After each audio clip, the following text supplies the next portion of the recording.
Hola, ¿qué tal? Bienvenidas y bienvenidos a este espacio de Laboratorio de Ideas en la Universidad de Sonora.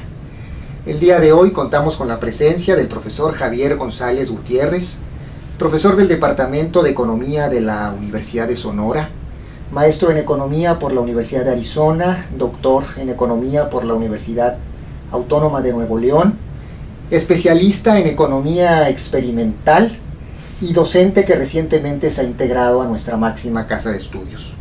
Muchas gracias, doctor Javier González Gutiérrez, por acompañarnos. Gusto estar aquí, Rafael. Y hoy vamos a conversar sobre un tema que considero interesante. Vamos a conversar sobre la Escuela Austriaca de Economía, una corriente de pensamiento económico, por decirlo de alguna forma, poco conocida en las facultades de economía públicas mexicanas. Muchas gracias, pues, por estos minutos que nos vas a brindar, doctor. Y comenzaremos haciendo la pregunta obvia. ¿Qué es la Escuela Austriaca de Economía y qué diferencias fundamentales tiene respecto del paradigma neoclásico, que creo es el paradigma dominante en la actualidad? Claro, mira, de lo que se trata realmente, o de donde se traza realmente los orígenes, ¿no?, de la escuela austriaca, si le podría llamar así, es precisamente, o precede todavía de hecho lo que serían los estudios de Adam Smith, por ciencia. De hecho, podríamos partir del siglo XV con la escuela de Salamanca, que se le llamaba, que desde entonces estaba tratando de hacer un análisis, o digamos lo que sería más bien un marco de estudio analítico en lo que es la acción humana. Antes de decirte entonces qué es lo que es la economía austriaca, te voy a decir lo que no es. No es definitivamente lo que mucha gente calificaría como, inmediatamente le quieren adjudicar el decir es economía de mercado libre, o es economía clásica, ¿no? Es economía clásica, que definitivamente forma parte de esas dos corrientes, o pudiera, digamos, constituir parte fuerte de esas dos corrientes, o digamos que va aunado a esas dos corrientes. Pero la diferencia que pudiéramos tener, o donde pudiéramos partir con la economía austriaca, es que realmente no es un conjunto de conclusiones de políticas públicas, no parte de una, digamos, de una base ideológica, sino que más bien parte de una serie de preceptos o axiomas, si lo queremos llamar así, de análisis de cómo es que realmente funcionan, ¿no?, los mercados precisamente, y es cómo es que termina por eficientar básicamente el resultado que pudiéramos observar en la sociedad, ¿no?, de una economía. A fin de cuentas, entonces, partiendo de esa especificación en particular, o esa definición en particular, pues puedes tener que hay, a partir de ahí, en vez de que tengas una serie de recomendaciones como te digo de política pública, es más bien como un marco de análisis, ¿no?, para ver precisamente un marco de análisis para ver cómo es que, digamos, ciertas estructuras económicas pueden afectar, ¿no?, los resultados en una economía, pero no se atreve o no parte de simple y sencillamente de postular, ¿no?, alguna conclusión ex ante, ¿no? Ex ante es precisamente la parte de simple y sencillamente reconocer. ¿Qué es lo que reconoce, por ejemplo?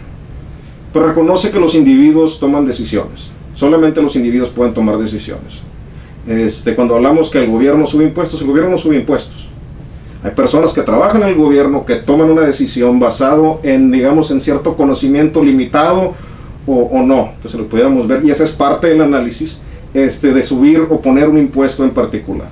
Pero es entonces de ahí estipular precisamente que son los individuos los que tomamos decisiones de hacer eso. Walmart no te sube el precio de algo. Hay gente que está en Walmart y que hace algún tipo de análisis precisamente con enfoque a tratar de tener un resultado en particular en el mercado que son los que toman las decisiones, pero Walmart en sí como entidad no toma una decisión. Otra, por ejemplo, es otro precepto que pudiéramos hablar es digamos que lo que es entender el papel del intercambio en la economía. Y más allá que eso, porque pues intercambiamos a fin de cuentas, pero más allá que eso es cómo es que ese intercambio se ve afectado por las instituciones que existen en la misma economía, a fin de cuentas, ¿no? Y cómo es que, porque si vamos a ex ante otra vez, si vamos a intercambiar, es porque ex ante lo consideramos mutuamente beneficioso, ¿no? Si no, no entraríamos en un intercambio. En todo caso, entonces sería para ver una vez que se esté realizando algún tipo de intercambio, algún tipo de comercio, a final de cuentas, cuáles son las reglas, cómo es que va a afectar la toma de decisiones y más que nada los incentivos, que es otra de las recomendaciones, digamos, de lo que viene, de lo que se ha formulado, lo que se ha consolidado como la escuela austriaca, ¿no? Desde su origen, como te digo, pasando de la escuela de Salamanca, por Castillón, por Bastiat, por todos los marginalistas, precisamente, ¿no? Es que los incentivos van a importar a final de cuentas, y vas a pensar obviamente en el margen, ¿no? Otra que pudiéramos extraer a fin de cuentas es que donde nos diferenciamos obviamente, digamos, con los neoclásicos, ¿no? Especialmente es en esta, que los costos y la utilidad, a la utilidad le podrías llamar valor, ¿no? A final de cuentas, el valor y los costos son subjetivos, o sea, son solo conocidos por el individuo, ¿no? Obviamente aquí abocamos, hacemos alusión a lo que son los costos. Constantemente los economistas, por lo menos de cierto corte, cierta corriente, hacemos, incluyendo los neoclásicos, incluyendo la escuela de Chicago, incluyéndonos también a nosotros, por ejemplo, en este caso, que para, otra vez, primero que nada, porque no empecé con esto, pero sí, yo tengo una corte filosófica austriaco, pero no pudiera francamente llamarme completamente austriaco, porque pues digamos que ahí es donde parto yo con lo que es la manera de análisis, porque yo incluyo matemáticas en mi análisis, aunque estoy de acuerdo con la parte analítica, digamos que los fundamentos filosóficos de su parte analítica, nada más que yo me atrevo a usar matemáticas, pero ese ya es otro tema, ¿no? A fin de cuentas, es precisamente que los costos y los valores son subjetivos y no objetivos, ¿no? Que es de donde parte precisamente con la escuela, digamos, neoclásica en ese caso, ¿no? De que los valores sean objetivos, que la neoclásica así lo considera, y la neoclásica por durante mucho tiempo entretuvo la idea del valor, ¿cómo se dice?, de la teoría de valor de trabajo, ¿no? La teoría de valor de trabajo de algún bien, a fin de cuentas. Es precisamente de donde se parte, precisamente donde existe una diferencia, una brecha, digamos, bastante grande en lo que es lo que se ha considerado un neoclásico y que ha también dado cabida al keynesianismo, obviamente el marxismo, de que el valor de algo se determina objetivamente. Nosotros decimos, o la corriente austriaca dice por lo menos, que es tanto los costos como los valores, en este caso son subjetivos. Otra vez, regresando a lo que es de costo de oportunidad, pues nosotros constante decimos el costo de oportunidad es el costo de una opción, es la oportunidad de la opción que dejaste ir, de la elección que dejaste ir. De la segunda mejor alternativa. Pero aquí está el asunto. Eso nunca se materializa, eso nunca lo puedes saber. Nunca puedes saber la segunda mejor opción porque nunca la tomaste, ¿no? Especialmente si es subjetiva. Solamente puedes, otra vez, es por eso que dijéramos entonces más bien que los costos y los valores, o los costos y la utilidad, no solo es subjetiva, sino que está basado en expectativas que tenemos, a fin de cuentas. Y es por eso que se puede internalizar, que pudiera presentar obviamente un problema, pues casi de corte como de Wittgenstein, de decir que no puedes medir absolutamente nada, ¿no? En este caso. Porque otra vez, pues la regla es también subjetiva, es tuya, a fin de cuentas. Bueno, partiendo de ese caso, precisamente en funcionamiento de que es subjetivo y solamente las personas lo pueden saber, decimos que los precios son sustitutos, a fin de cuentas, de información, ¿no? Porque los precios es lo que nos permite, por ejemplo, saber tanto la disposición a comprar, el que las personas puedan revelar, a fin de cuentas, en un mercado, ¿no? Libre, que las personas puedan revelar sus disposiciones a pagar, sus posiciones a vender, a fin de cuentas, revelar su posición acorde a lo que valoran las cosas y lo que están, qué tanto las valoran y qué tanto sería el beneficio que él tuviera en el mercado, que otra vez no podemos realmente saber en el caso de ni tan siquiera los costos y los valores, pero podemos especular que por lo menos en esa intersección previo, si es que fue precisamente eficiente, si es que hay eficiencia en el mercado, a final de cuentas, que podemos saber que todos los participantes tuvieron ganancias, pudieron recibir alguna ganancia por participar precisamente en esta interacción, en este intercambio, a fin de cuentas, ¿no? Sí, fíjate, el paradigma neoclásico sostiene, creo yo, como hipótesis fundamental, y me gustaría saber si es una hipótesis compartida también por la corriente austriaca, el que las personas, el que los individuos actúan maximizando funciones de utilidad, ¿no? Un poco la idea esta del homo economicus, ¿no? Las personas tienen capacidad para fijarse objetivos, metas y ajustarán sus acciones en función de los parámetros de conducta que consideran más adecuados para alcanzarlos. ¿Podemos decir que esto lo comparte la economía austriaca o la economía austriaca es crítica respecto de esta idea del homo economicus? Curiosamente, ahí es donde parte, ¿no?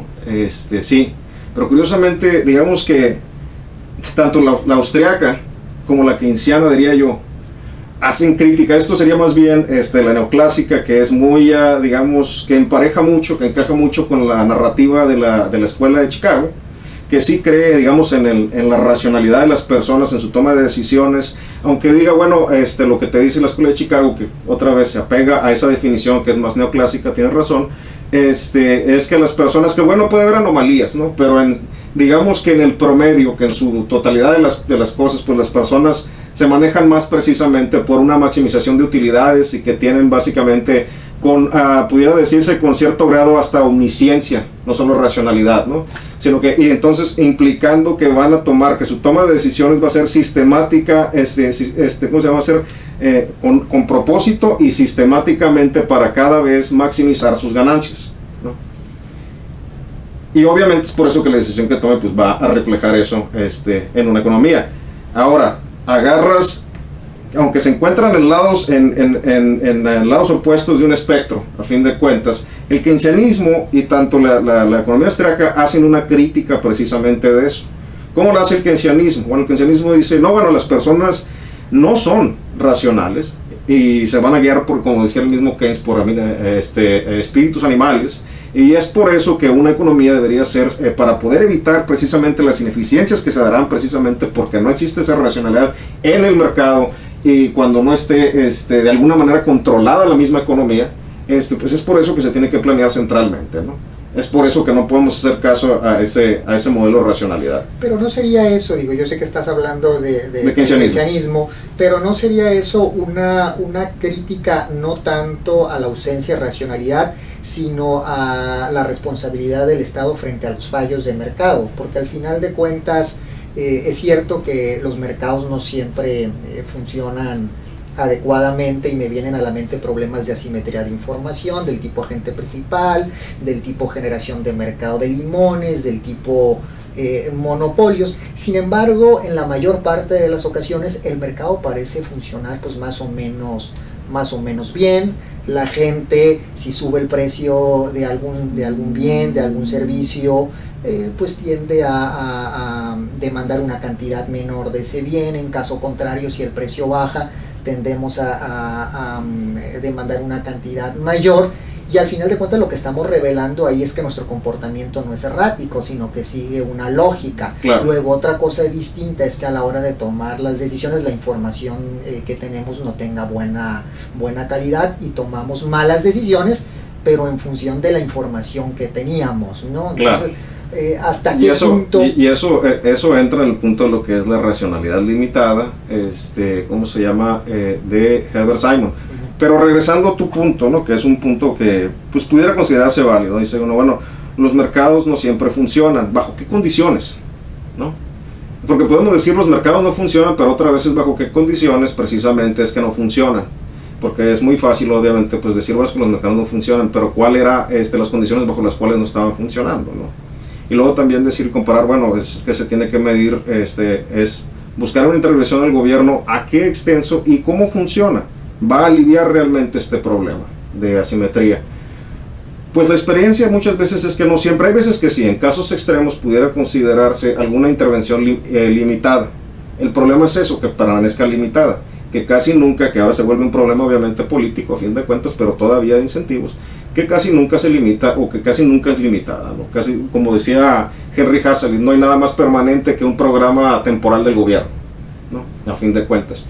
Pero la crítica otra vez, regresando ahora a lo que era el keynesianismo, que sí, pudieras decir, bueno, pues también es básicamente, otra vez, aquí es hacer una recomendación política, a fin de cuentas, o tener una conclusión de política pública que se pudiera usar para tratar de ¿cómo se llama?, de tratar de corregir un error precisamente de mercado, pero no necesariamente haciendo un análisis, sino partiendo al revés, yéndote de atrás en adelante, ¿no?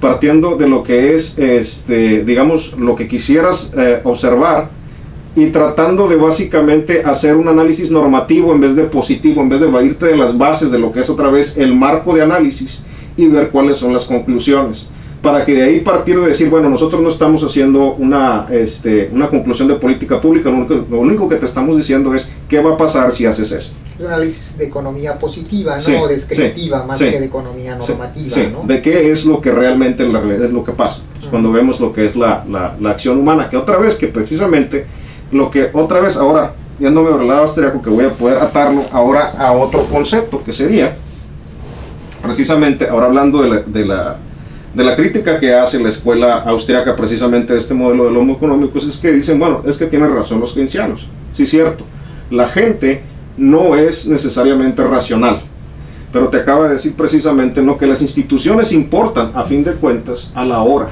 de intercambiar, a la hora de poder hacer algún tipo de intercambio, a la hora de comerciar en ese caso. ¿Y qué nos dice entonces? Que las personas no necesariamente necesitan ser, o no necesitan de ninguna manera ser racionales, mientras siempre y cuando en el agregado a fin de cuentas son las reglas del mercado las que nos van a, la disciplina del mercado va a hacer que en el agregado el mercado se comporte racional, o no, si es que no existen esas reglas, porque las reglas importan precisamente en cómo es que se vayan a comportar las personas. ¿Por qué? Porque la economía a fin de cuentas, ¿no?, o digamos cualquier sistema económico, en el caso como el mercado, es como el lenguaje. El mercado nadie lo diseñó, el mercado es un orden espontáneo, simple y sencillamente el mercado por las diferentes miles de interacciones digamos precisamente de prueba y error a fin de cuentas, ¿no?, entre las personas. Pero el mercado, doctor, no asume que las personas actuamos con mínimos parámetros de racionalidad. Claro. Cuando Adam Smith, claro, señalaba que no era de la benevolencia del carnicero o del panadero, precisamente. Teníamos nuestros satisfactores, sino de la interacción de individuos que en la búsqueda de su propia satisfacción, que no es otra cosa que una conducta, creo yo, racional, y en esa interacción logran que se genere este orden en donde todos nos beneficiamos. No estamos asumiendo que hay un comportamiento racional. Pero es racional limitado. Claro. O sea, es una diferencia entre decir yo voy a maximizar algo y ni tan siquiera te necesitas ir más lejos, ¿no? Porque pudiera suponer, bueno, las personas, el límite o el mínimo racional, porque maximizar significa que eres obviamente omnisciente, ¿no?, y eres racional, que nunca te vas a equivocar y que lo sabes todo. Eso es lo que te va a decir, a fin de cuentas, ¿no?, en ese caso. O lo va a suponer como una base mínima, o una base generalizada más bien, no mínima, ¿no?, en la cual que pueda haber digamos algunos cambios o algunas que se necesite adaptar o ajustar, ¿no?, a fin de cuentas para algunos de los casos. Pero pudiéramos comenzar con algo mucho más sencillo y decir, bueno, pudiéramos tener, que es lo que decía Herbert Simon, a fin de cuentas, ¿no?, podemos tener simple y sencillamente decir algo como las personas van a tomar decisiones con la información que tienen en el momento y con la capacidad que tengan básicamente de con eso racionar el hecho digamos, de tener una ganancia en intercambio. Si voy a intercambiar contigo, pues lo mínimo que voy a querer es tener una ganancia de ese intercambio. Hay algunos de nosotros, y no soy yo el primero que lo propone a fin de cuentas, pudiera citar a Gary Becker a fin de cuentas, que también lo decía, o Arman Alchan, que podríamos ir todavía algo más débil. Es nada más no perder. El no perder puede ser la racionalidad. O sea, volteas la relación. Ya no se trata de ganar, nada más no quiero perder, a fin de cuentas. Y ese nivel de racionalidad sí es implícito, porque cuando habla precisamente Adam Smith, ¿no?, lo que precede a ese famoso pasaje, es que Adam Smith está platicando de que, bueno, las personas se pudieran abocar, alguien se pudiera abocar en la economía a tratar de mendigar por su sustento. Pero a largo plazo, pues el carnicero, el cervecero, aunque a final de cuentas pudiéramos saber de vez en cuando por caridad darle algo a alguien, pues no vamos a conducir todas nuestras interacciones de esta manera, porque pues el que te vas a terminar muriendo de hambre eres tú, ¿no? Entonces eventualmente la persona que está mendigando no puede, así como puede una mascota que pueda tener a uno de la colonia. Hay unos perros aquí en el departamento de economía que básicamente son creo que se han vuelto las mascotas de facto de la facultad, del departamento, perdón. Pero una persona no pudiera a largo plazo, digamos, planear un sustento de esa manera, o por lo menos no toda una sociedad, a fin de cuentas. Para poder tener cualquier tipo de, digamos, de producción, tienes que ofrecer algo de valor, ¿no? Y en eso, obviamente, las personas que esperan algo de valor de ti, el no es constantemente nomás estar perdiéndote en todas las interacciones que tengan. Sí, hay cierta racionalidad, obviamente, en eso, implícito. No recuerdo, digo, ustedes sabrán más que yo acerca de esto, pero creo que era Milton Friedman quien decía que no nos debe de preocupar tanto los realismos de la hipótesis del Homo economicus, sino la capacidad de esta hipótesis predictiva, ¿no? Para explicar comportamientos, que se acerca mucho a lo que en realidad es, aunque sus supuestos no se cumplan, porque tendríamos que ser computadoras o ordenadores para ser perfectamente racionales, tener información completa, simétrica, en fin, pues todo lo que esto conlleva.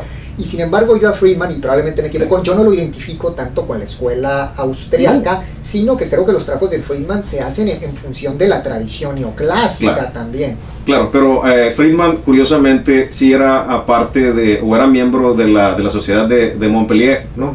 Que básicamente era una sociedad austriaca a fin de cuentas, aunque su corte fue mucho influenciar ahora a lo que es la escuela de Chicago precisamente, de corte neoclásico, pero el neoclásico se divide, ahí sí en el neoclásico, sí divide, sí tiene uno de lo que es neoclásico, que es más de planeación central, neoclásico que es más de mercado. Ahí sí hay diferentes corrientes partiendo precisamente de esos supuestos a fin de cuentas. Entonces, sí, obviamente le podemos hacer caso a Milton Friedman, y sí es cierto, él tenía razón de que como de manera explicativa, como una manera generalizada para poder explicar, por eso que te lo dije, no está mal.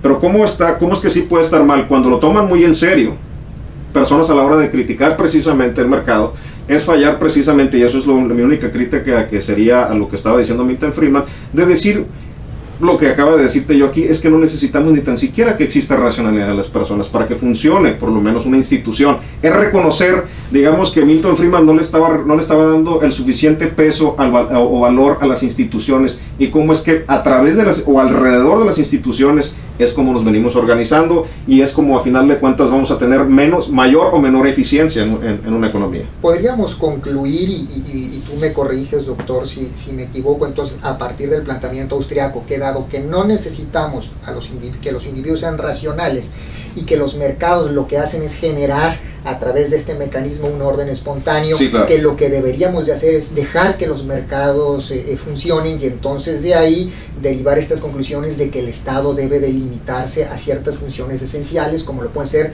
garantizar el respeto a los derechos de propiedad y la seguridad nacional, los bienes públicos puros que se les denomina. En los bienes públicos puros pudiéramos llegar obviamente a un acuerdo. ¿Por qué? Porque ahí sí puede fallar el mercado, ¿no? Y hay que hacer acento en eso. Pudiera darse en los bienes públicos, y precisamente sí, en eso enfáticamente pudiera uno discutir por qué, pues de seguridad, como estás diciendo, seguridad pública, pero específicamente abocarse, porque pues todos necesitamos colaborar precisamente para poder proteger o tener algún tipo de fuerza policíaca o algún tipo de seguridad que pueda resguardar nuestros derechos de propiedad, que obviamente tiene sus problemas en qué tanto poder se le pueda dar, porque pues por cierto abuso puede hacer que las mismas personas que estés contratando te puedan después despojar de cierta propiedad. Pero centralmente sí, son ciertas instituciones, y una de las instituciones más fuertes es precisamente la de derecho de propiedad, porque el costo, o digamos que en todo caso, el precio no pudiera tener el sistema de precios que nos permite eficientemente, a final de cuentas, como otra vez un sustituto de información. El sistema de precios nos permite saber o asignar de manera eficiente recursos y no desperdiciarlos. ¿Por qué? Porque por ejemplo, si algo está escaseando, obviamente automáticamente podemos esperar que la oferta precisamente de ese algo se vaya a reducir drásticamente, lo suficiente para poder cambiar su precio o aumentar su precio a final de cuentas, sin que nosotros los consumidores nos tengamos que enterar de lo que son los factores subyacentes que causan ese aumento. Simple y sencillamente vamos a saber, va a informarnos a fin de cuentas, nos va a informar, ¿no?, precisamente de esa escasez tácitamente. Y lo segundo que va a hacer es que nos va a dar incentivos tanto a los productores como a los consumidores. Al productor le va a decir, pues sabes que por lo menos en el corto plazo pudiéramos esperar, antes de buscar algún tipo de sustituto, pudiéramos esperar de que encuentra más fuente de ello. Trata de encontrar alguna manera de suministrarlo, porque va, a fin de cuentas, este aumento de precios va a motivar, a fin de cuentas, a nuevas personas, a nuevas empresas a entrar, por ejemplo, en una industria para tratar de poder suministrar, primero a corto plazo de que produzcan más, pero a largo plazo de que otras personas, habiendo esas ganancias por encima de un nivel normal, de que entren. Y a nosotros los consumidores, que somos más que los productores, nos va a avisar, ¿sabes qué? Y no es que tenga que haber un cartelero. Simple y sencillamente, tácitamente, nosotros lo que vamos a hacer es empezar a economizar en ese recurso. Pero ese sistema solo funciona partiendo de la propiedad privada. ¿Por qué?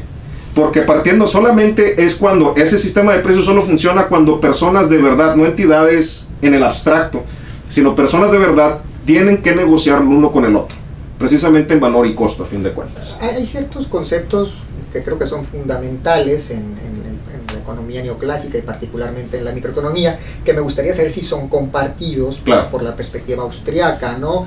Ya hablamos un poquito de lo que era el costo de oportunidad, pero también tenemos de los criterios de eficiencia, la eficiencia paretiana, de la eficiencia de Kaldor-Hicks, o de la utilidad marginal, ¿no? Todo este concepto que a veces para los no economistas es difícil de entender, lo de pensar en el margen, ¿no? ¿Son conceptos compartidos también por la economía austriaca, o la economía austriaca tiene algún otro planteamiento? No. En lo que es en los casos de eficiencia, a fin de cuentas, pues la eficiencia, ¿qué es lo que termina haciendo? Y ese es el análisis que se tiene que hacer primero, porque la gente puede ser que no entienda este concepto de eficiencia. Para empezar, cuando hablamos de eficiencia, realmente estamos hablando de el poder aumentar a su máximo potencial lo que son las ganancias de comercio de todos los participantes de una economía. Que no haya pérdidas, que no existan tampoco desperdicios. No, pérdida, por ejemplo, sería en el caso de que pues no se esté produciendo a una cierta cantidad que se pudiera dar bajo un sistema perfectamente competitivo, obviamente. Pero también desperdicio pudiera ser causado por todo tipo, por ejemplo, de controles de precio, o por todo tipo, digamos, de distorsión de precio como se fuera a dar, ya se hace por parte de planeación central, o momentáneamente si se quisiera ver por causa natural, ¿no? Que se me cuesta trabajo pensar en el momento, ¿no? Y que pudiera causar alguna escasez o una abundancia no justificada en el mercado, a fin de cuentas. Entonces, bajo esa eficiencia sí pudiéramos decir, la economía austriaca sí tiene, obviamente sí comparte, o por lo menos el análisis, ¿no? El análisis que se hace sí se comparte obviamente con lo que es la escuela neoclásica, a fin de cuentas, ¿no? Donde hablamos obviamente de Pareto, es donde ya definitivamente, y sí, curiosamente, lo que es el análisis de Pareto termina siendo equivalente, a fin de cuentas, en el mejor de los casos, el sistema de Pareto, que dice que pues, pudiéramos capturar todas las ganancias de comercio, todos esos excedentes de productor y consumidor, a fin de cuentas, mediante o pudiendo equilibrar obviamente las diferentes fuerzas del mercado. Y otra vez regresamos al conocimiento o al sistema racional. Pero resulta que si se corre ahora lo que sería un equilibrio competitivo, a fin de cuentas, y viendo precisamente bajo ese análisis, se llega a la misma eficiencia sin necesidad de conocer esos componentes, ¿no? Digamos otra vez, por un orden espontáneo, a fin de cuentas. Y eso es la conclusión. O sea, compartimos a fin de cuentas a dónde llegamos sin tener que compartir necesariamente cómo se llega ahí. El análisis marginal también es compartido por la escuela austriaca. Obviamente la escuela, bueno, no solo es compartida, es la base, es la base de la escuela austriaca moderna. Si queremos otra vez rastrear, porque me fui muy atrás, al principio me fui obviamente hasta la escuela de Salamanca, ¿no? A San Tomás Aquino, por ejemplo, Santo Tomás, perdón, se me olvida que no estoy hablando en inglés, Santo Tomás Aquino, pasando por Castillón, por ejemplo, en Francia, aunque era irlandés, él influyendo obviamente a Jean-Baptiste Say, a Frédéric Bastiat, etcétera, etcétera. Pero obviamente tenemos a lo que sería la escuela austriaca del día de hoy, que parte de lo que se conoce como la revolución marginalista. y que parte ahora aunque previamente sí existía ese análisis subjetivo, no se había, digamos, concretado, no se había consolidado en la manera que lo consolidó Carl Menger, ¿no? Y que hablaba precisamente de eso, que el valor de algo es precisamente el valor que nosotros mismos le asignamos a eso, comparado con cualquier otra opción que pudiéramos abocar nuestros recursos a conseguir, ¿no? A poder obtener, a fin de cuentas, a satisfacer ese deseo, esa necesidad, a fin de cuentas. O el valor que en el margen le asignamos algo, ¿no? Porque creo que ahí en el margen, sí, el claro. ejemplo del vaso de agua en el desierto, ¿no? Claro. El primer vaso de agua tiene un valor, el segundo vaso de agua tendrá otro valor, y así sucesivamente hasta llegar a un punto en donde más que utilidad, el décimo o el número 15 o el 20º vaso de agua ya no te genera, sí. ya no tiene ese valor. No, y es precisamente ahí es donde se soluciona la gran incógnita que tenía Adam Smith, porque decía, ¿cómo es que vale tanto los diamantes? No, eso lo volvió loco a Adam Smith toda su vida. ¿Cómo es que valen tanto los diamantes y no vale lo mismo el agua? Un gran empiricista, definitivamente de los más grandes economistas, para las personas que lo puedan leer, deberían de leerlo, obviamente, a todo el público en general. Pero en donde no lo solucionaba era precisamente eso obviamente, del valor marginal y cómo era descendiente, ¿no? A fin de cuentas, era decreciente el valor marginal. Y obviamente es porque no estamos hablando de que un vaso en agua en sí no tenga valor, pero es tan abundante que ahorita estamos hablando que es el mileniavo galón de agua que te pueda tomar una persona. Es una exageración, pero no sé, es una cantidad enorme de agua que está disponible, que está abundante y que puede ser conseguida a comparación con la primera unidad de diamantes que puedas conseguir, ¿no? Que aunque el valor marginal del agua, si regresáramos a un mundo donde de repente desapareciera todo el agua y todos los diamantes, el valor de esa primera unidad de agua excediría infinitamente la del diamante, obviamente. Pero esa es la diferencia precisamente del valor acorde a la abundancia de lo que porque ya has estado satisfaciendo tus necesidades apremiantes de agua. Pero ahorita pues ya básicamente el siguiente, ¿cómo se llama? Vaso adicional obviamente va a tener mucho menos valor que el primer diamante que estés comprando, obviamente. ¿Por qué, doctor, esta perspectiva de la economía austriaca ha tenido una recepción más bien modesta, por decirlo de alguna forma, en las facultades de economía en México y particularmente en las facultades de economía de las universidades públicas? Pues al final de cuentas es precisamente por lo que yo le llamaría particularmente un vicio, ¿no? En la economía, de tratarnos de imaginar, y eso es lo que llamaba Hayek precisamente, que le llamaba cientismo, ¿no? No me puedo acordar si es cientificismo o cientismo, no me puedo acordar muy bien exactamente cómo se traduce la palabra, en inglés le llaman scientism, ¿no?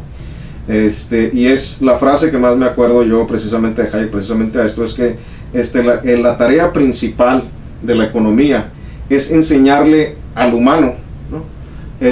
Lo poco que sabe de lo que se imagina que puede diseñar, porque otra vez la economía o el mercado, y en particular la economía como funciona especialmente en el mercado, es otra vez de orden espontáneo, quiere decir que no tiene diseño, ¿no? Y es, yo creo que una necedad del humano el querer imaginarse que podemos, bajo digamos, tendencia constructivista cartesiana, a fin de cuentas, en vez de natural, ¿no?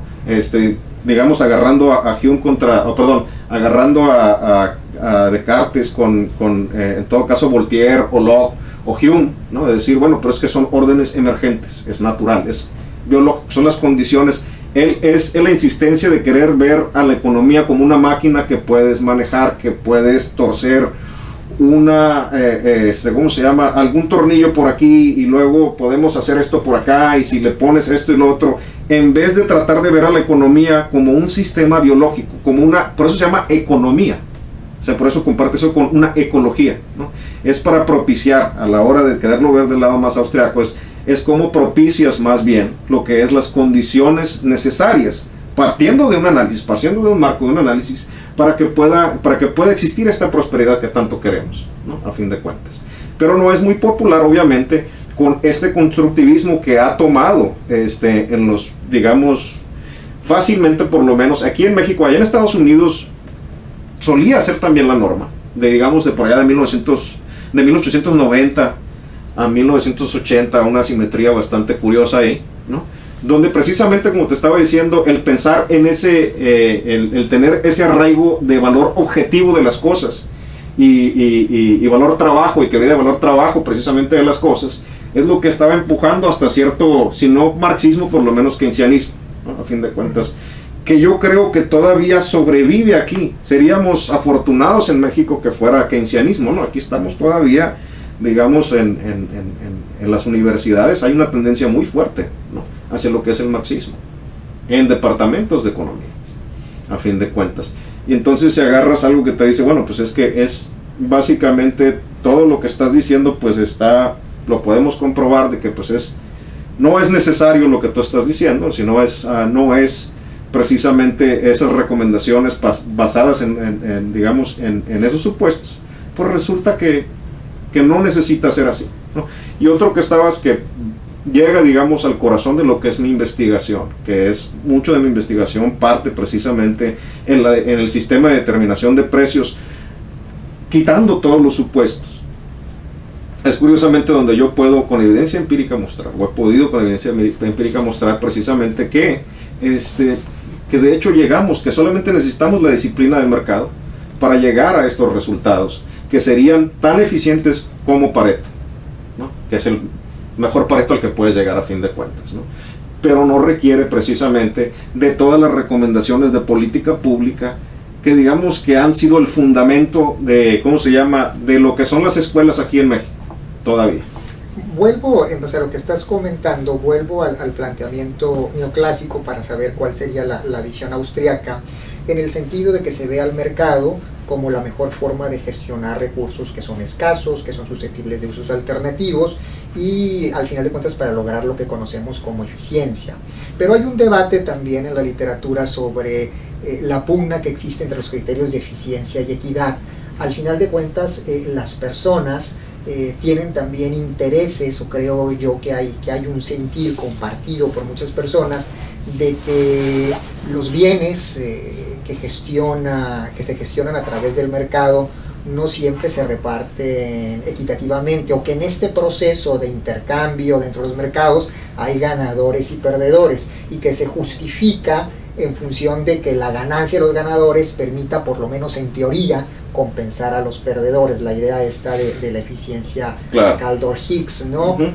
Asumiendo esto, que creo que es propio de la naturaleza humana, un sentido de justicia o de equidad, ¿cuál es la postura austriaca? Para los austriacos, la equidad no es un valor a considerar, no es un valor importante, o bien es un valor, pero no es el fundamental.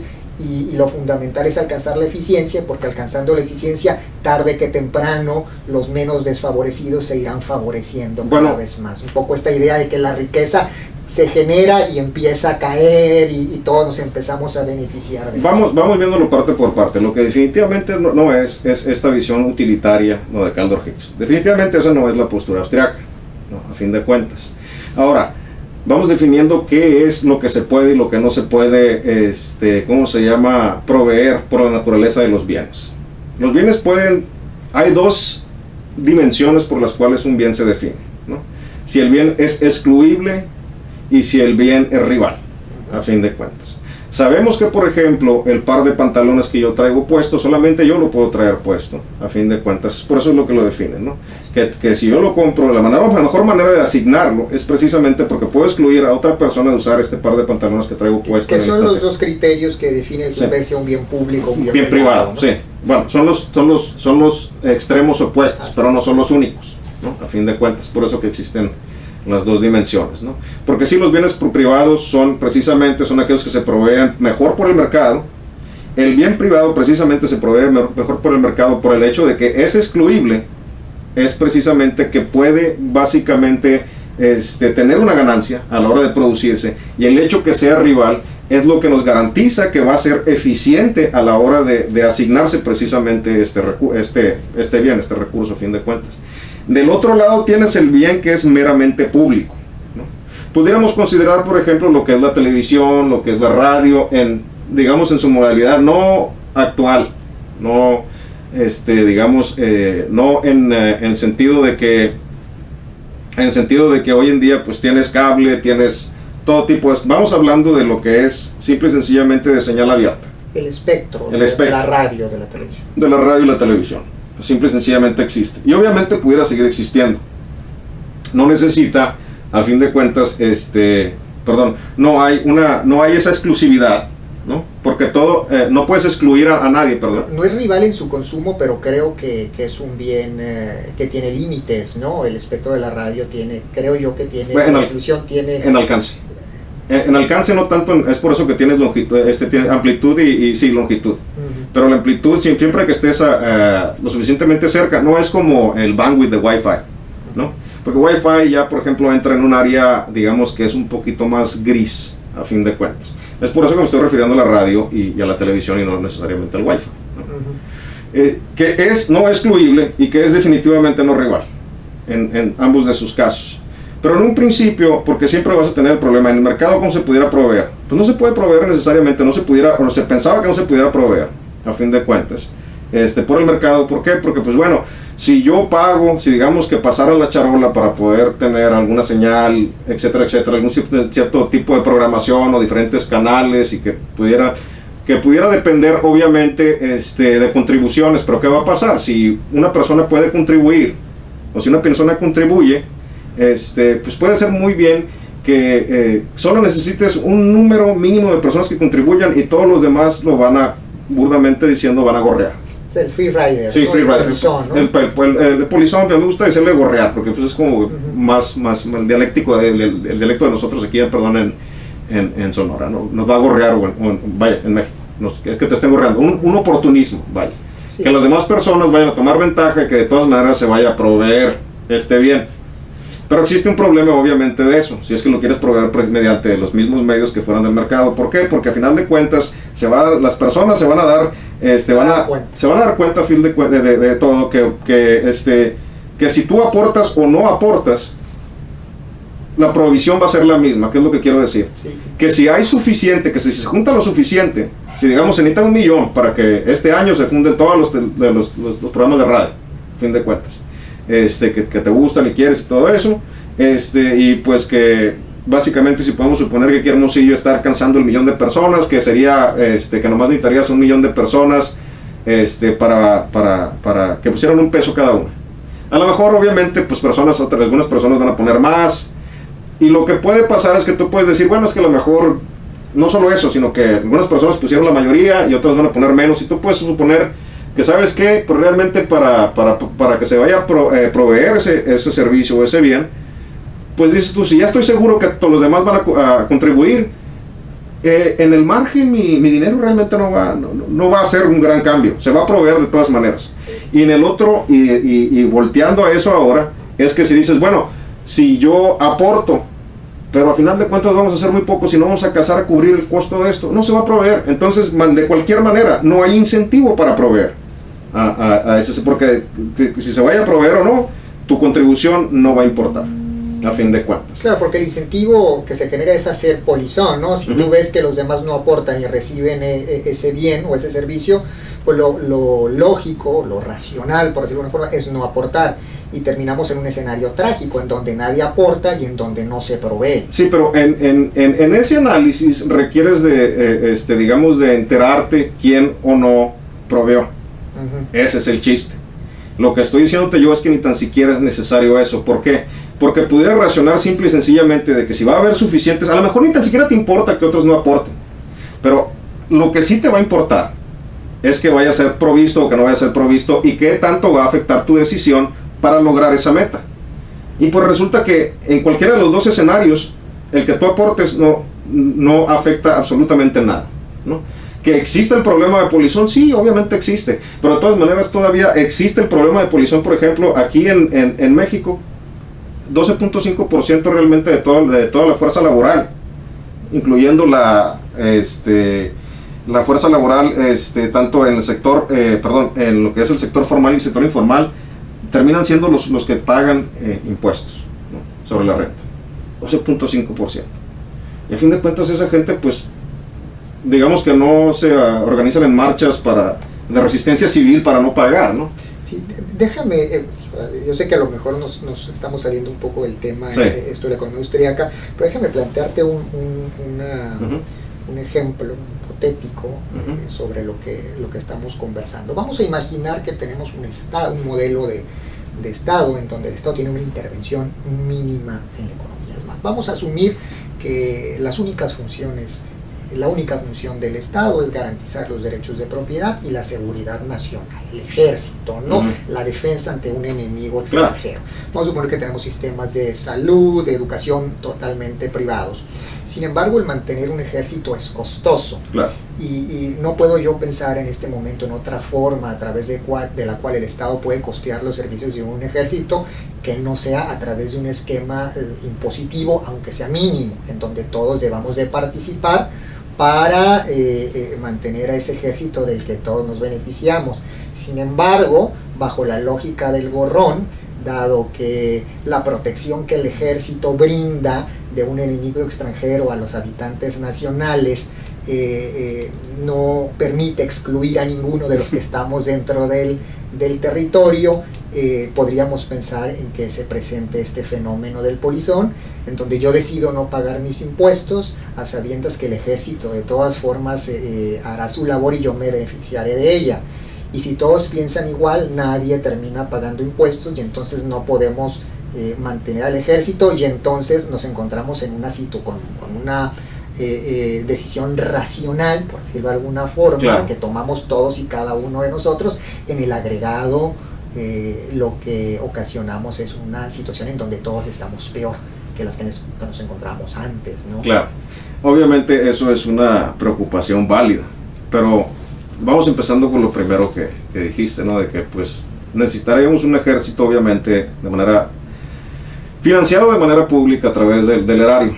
Pero curiosamente, si has visto cómo se han desarrollado las guerras en los últimos años, ha existido mucho lo que es el subcontratos por parte de Estados Unidos, precisamente para ir.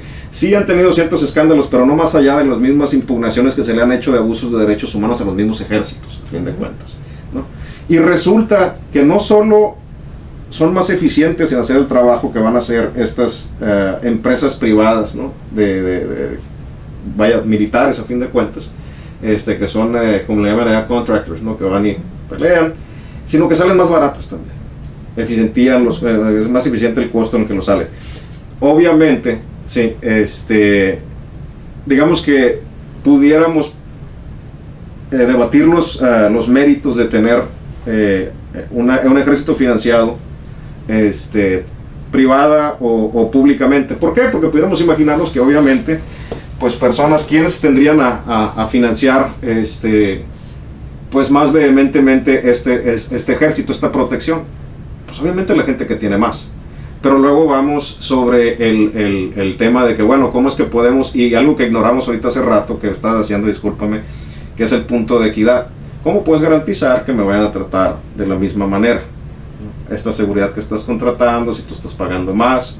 Pero pues obviamente, aunque pudiéramos esperar que las personas que más tienen vayan a aportar, a fin de cuentas más, aún sin que exista el sistema impositivo, a final de cuentas, van a aportar más en el agregado, a fin de cuentas, lo que es el resto de la población, el que no es el 1%, pues pudiéramos esperar que estuviera aportando también, digamos, una cantidad significativa también para eso, porque pues en agregado ellos, aunque no aportarían tanto, cada uno de nosotros que tiene menos, al que tuviera más, en el agregado estuviéramos aportando lo suficientemente más para que se proviera este servicio, ¿no? Sí, sin embargo, si me permites, en el caso que estás planteando, creo que en el fondo el planteamiento no se cambia, porque sea un ejército público del Estado o sea un ejército privado, al final de cuentas ambos tienen que financiarse de alguna forma. Alguien los paga. Sí. Alguien los paga. Y el problema es que, dada la naturaleza del servicio que prestan, que es la defensa nacional, la defensa frente a un enemigo exterior, si yo estoy dentro del territorio nacional, independientemente de que haya pagado o no para sustentar ese ejército, yo me estoy beneficiando de esa protección. Y si todos pensamos igual, no terminamos pagando, sea el ejército público o sea el ejército privado. Hoy en día sigue pasando igual. Te acabo de decir, 12.5% de las personas realmente son los que sustentan toda digamos, todo el presupuesto del Estado, o sea, todo lo que es lo que tenemos de ganancias impositivas, vaya, por parte del gobierno. Son nada más el 12.5%. Esto no es algo teórico, esto no es algo que debamos como distinguir de que si pasara esto pasa hoy actualmente bajo el esquema de gobierno, ¿no?, que tenemos hoy en día, y aquí en México definitivamente nunca hemos sido un gobierno realmente de mercado abierto al 100%, ¿no?, y defensa de propiedad privada ni se diga, ¿no? Pero de todas maneras tenemos un ejército, ¿no? De todas maneras tenemos un ejército, y obviamente el ejército se debe de proveer de alguna manera. Pero regresando precisamente al problema de eficiencia, es qué tan caro nos sale un ejército, qué tan caro nos sale un gobierno, qué tantos recursos estamos desviando y qué tanto termina, qué tan bien termina trabajando, qué tan eficientemente, o qué tan efectivo, ni tan siquiera eficiente, termina siendo, no qué tan eficiente, sino qué tan efectivo en el trabajo que se supone que tiene que hacer, en el cumplimiento de lo que están haciendo, qué tan bien nos defienden nuestros policías, qué tan bien funciona el problema principal, la gente también existe en el gobierno, qué tan bien nos representan nuestros gobernantes, ¿no? Especialmente cuando hay intereses que parten precisamente de, digamos, de una disposición muy amplia de lo que son las riquezas o lo que es el patrimonio de las personas. Entonces, sí regresa un poquito a eso, el buscar precisamente un marco, y eso es lo que pudiéramos decir, haría la economía austriaca, es precisamente buscar un marco en donde no va a tener romanticismo acerca de, por ejemplo, ni tan siquiera el funcionamiento. Ahí entraría lo que es la public choice o elección pública, ¿no? De James Buchanan y de Gordon Tullock. Tuve el placer de conocerlos a ambos, yo gracias a Dios. Era precisamente eso, ¿no? De ver precisamente cómo es que sin el romanticismo de eso, cómo es que, porque funcionan como cualquier otro ser humano. Claro. No están libres, vaya, de todos los mismos, ¿cómo se llama? De todos los comportamientos que puedan hacer crítica, ¿no? De que exista una libertad de albedrío, una libertad de asociación e intercambio, ¿no?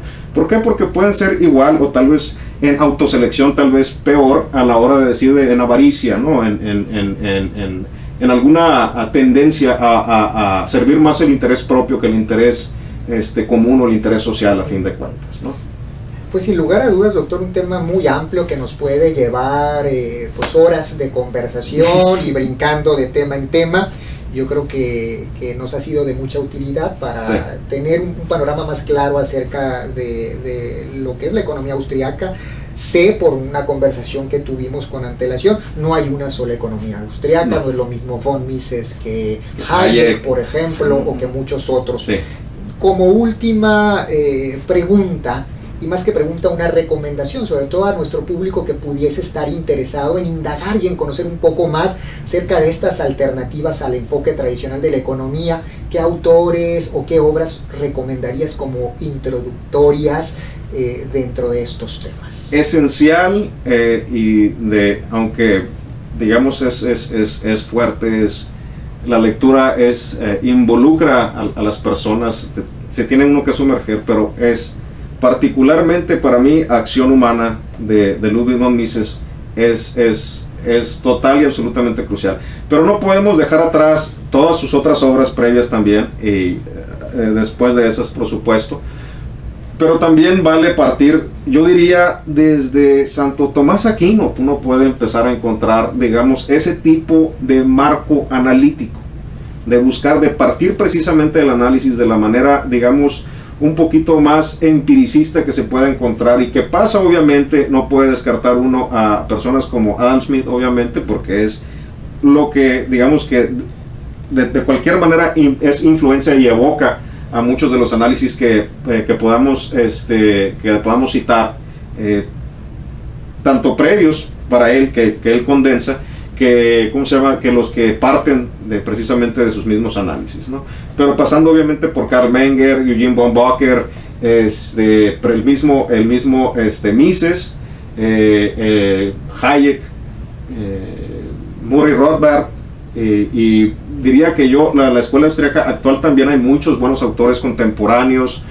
Pasaría yo por Robert Murphy, pasaría también, por ejemplo, por Tyler Cowen. No se considera necesariamente un austriaco, pero un marginalista, que yo diría que es básicamente no poner la camisa de tan extremista si quiere, pero es que escribe, digamos, de hecho muy digeriblemente precisamente Tyler Cowen. Pero también en el intermedio pudiéramos haber tocado, como estaba mencionando también, a personas como Frédéric Bastiat, que también era muy digerible a fin de cuentas. Un libro que es definitivamente, que no se pudiera considerar meramente como de la escuela austriaca, pero de todas maneras trae, digamos, ese espíritu, que es escrito de hecho por un periodista, ¿no?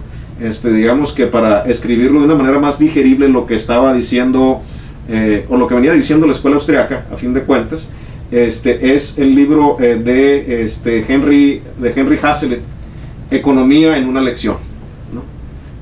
Digamos que hay una muy amplia literatura muy poco conocida por parte de la gente, que tiene esta profundidad y digamos, también alcance, no tanto profundidad, pero también alcance en el análisis que se puede hacer, tanto para, digamos, a nivel sociedad, tanto como para nosotros en nuestra vida diaria, nuestra vida cotidiana. Y hoy tenemos la ventaja de que algunas de estas obras seguramente están accesibles, sí, a través de internet, por ya pues estar en dominio público. Y son gratis, de hecho. O hay organizaciones, creo que el Instituto Cato tiene. El Instituto Cato, el Instituto Mises, aquí por ejemplo en México la Fundación, se me olvida ahorita, pero hay algunas fundaciones también que se abocan precisamente a este tipo de difusión. Hay bastantes, obviamente, fuentes en PDF y en ebooks, que se le llama hoy en día, que se pueden ver en una tablet, muy fáciles algunos de ellos obviamente gratis, y algunos demasiado accesibles también, costo por centavos de dólar a fin de cuentas. Pues muchas gracias, sinceramente, doctor Javier González Gutiérrez, un placer. Por el costo de oportunidad que te ha representado el estar en esta ocasión aquí con nosotros. A ustedes, si les gustó el video, no olviden dar me gusta y compartirlo entre sus conocidos. Seguimos hablando de estos temas, la ciencia fúnebre, como se le llamaba anteriormente, porque el economista era el portador de las malas noticias, que no eran malas noticias, simplemente era la verdad. Claro. Es apasionante y seguiremos hablando acerca de estos temas. Muchas gracias y que tengan la mejor de las tardes.